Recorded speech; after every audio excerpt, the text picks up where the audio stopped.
Les fêtes, des séances de shoot, la déchéance. Témoin clé du volet sur les accusations de pédopornographie dans l'affaire Pierre Palmade, un proche du comédien fait des révélations.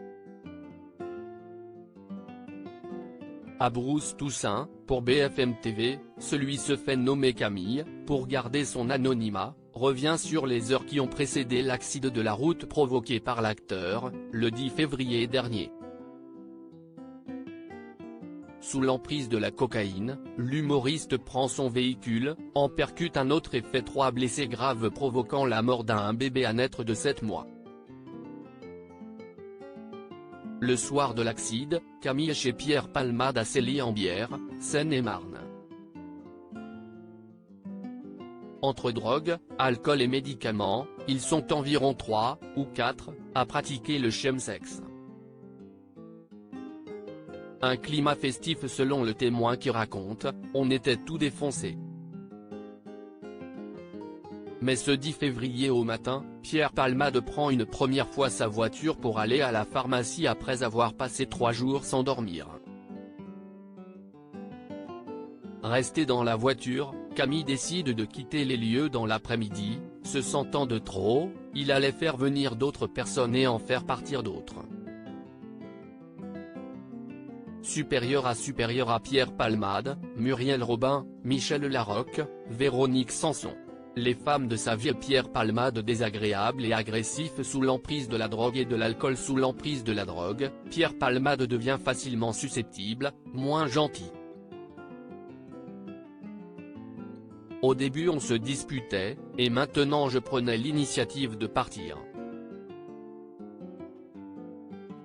Ce jour-là, il se serait montré désagréable et agressif. À Bruce Toussaint, il raconte que ce n'est pas la première fois qu'il participe à des soirées de chemsex avec Pierre Palmade qui pouvait se retrouver sous l'influence des stupéfiants. Des nuits où il pouvait dévaliser des sex shops, on avait carte blanche sur ce qu'on achetait. On pouvait être juste, 2, 3, 4 ou 5. On a déjà fait des partous aussi, avec une dizaine de personnes, continue Camille. J'aurais préféré ne jamais avoir connu ce genre de choses. Si est très difficile d'en sortir, poursuit-il comprenant que sa relation avec l'ex-époux de Véronique Sanson est toxique, je pense que déjà, juste, se piquer mutuellement si est déjà se mettre en danger, clairement.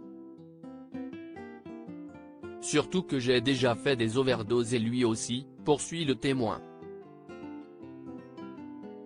Les personnes qui aiment le danger aiment bien le fréquenter aussi.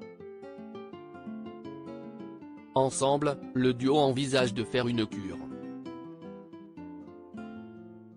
Finalement, j'y suis allé seul, poursuit Camille, certain que l'acteur savait que ça finirait mal pour lui.